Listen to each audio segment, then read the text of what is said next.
Good afternoon. My name is Doug Perry. I'm your auxiliary caption head for OMEA this marching band season.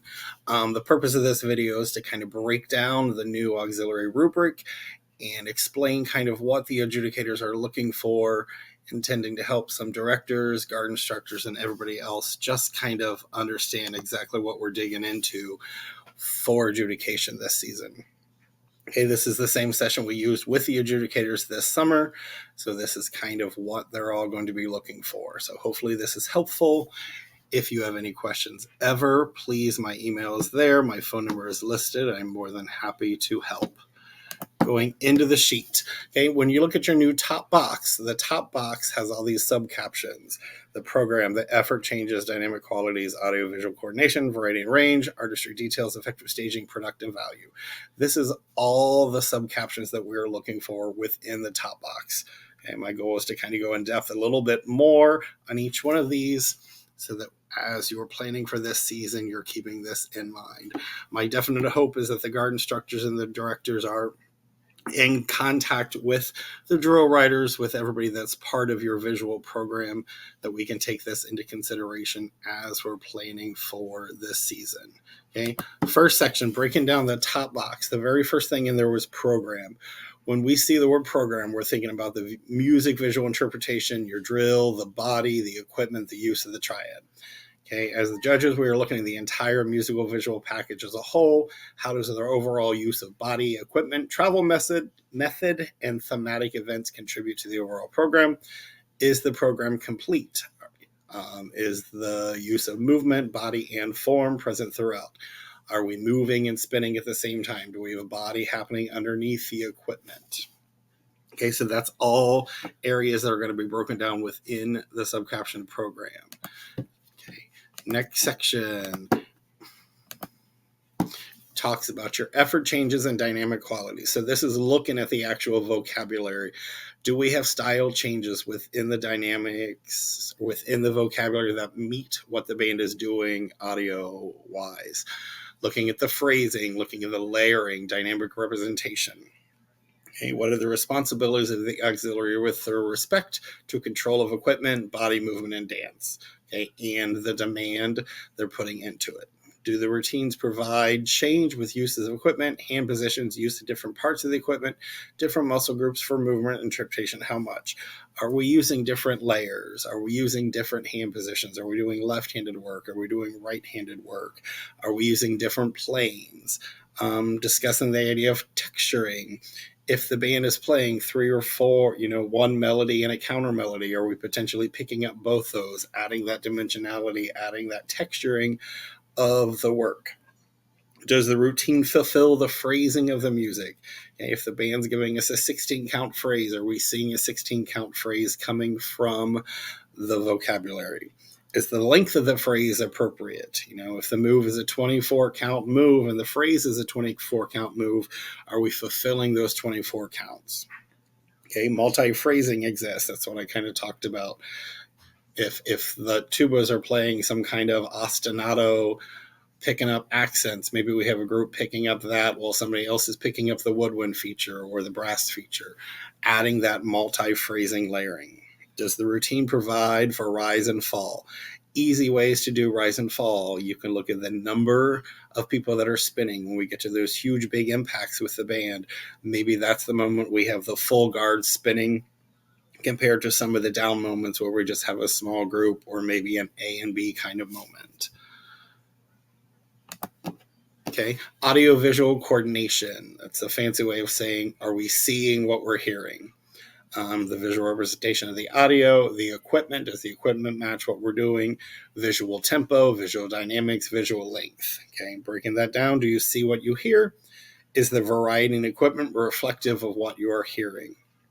Musical phrasing matching in length, tempo, and dynamics. Does the style of vocabulary meet the style of the music?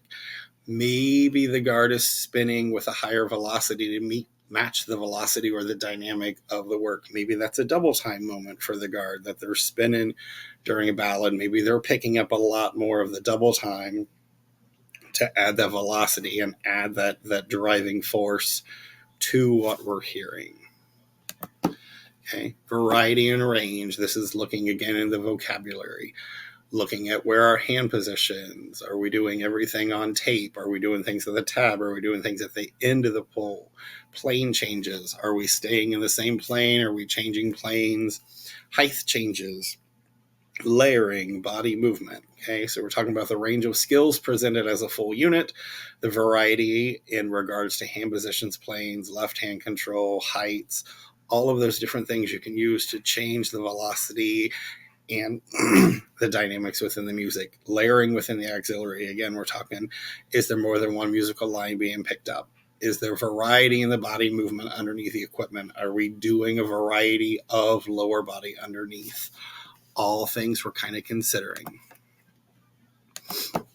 Okay, artistry and details. This is where the pre-planning is coming into play. The use of color, the use of props, the use of costuming, the use of equipment, the use of characterization.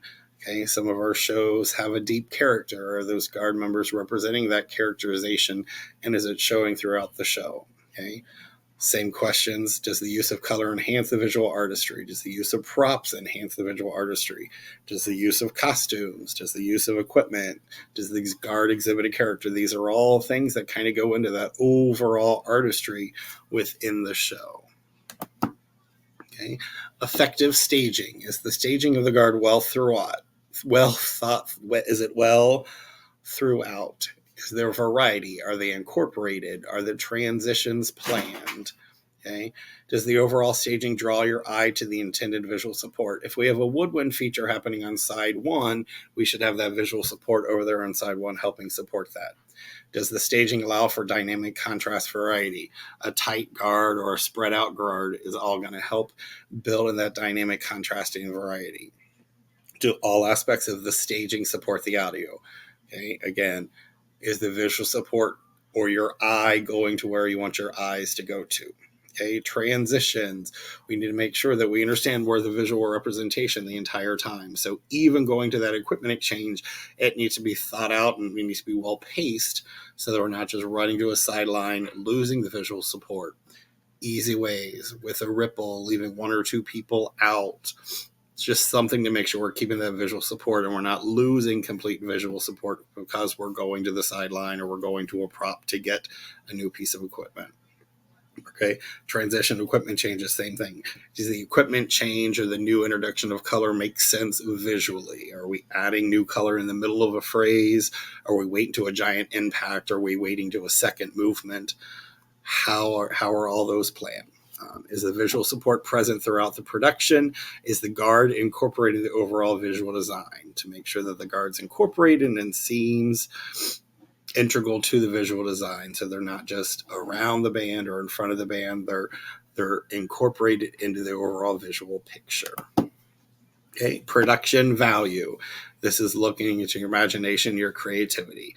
Again, use of color, lack of color throughout the show to help specific moments. Does the set design and use of props enhance the production value? Are the prop set design used in a variety of methods? Is the theme or the show thematics used throughout the show to add to the production value? Okay, that takes everything that's in the top box. It kind of breaks it down a little bit. My goal, helping with young adjudicator or young directors and young guard instructors, is to understand all of that stuff that goes into play within that top box. I hope this video has been helpful. Like I said, if you guys have any questions ever, please feel free to reach out. Have a great season.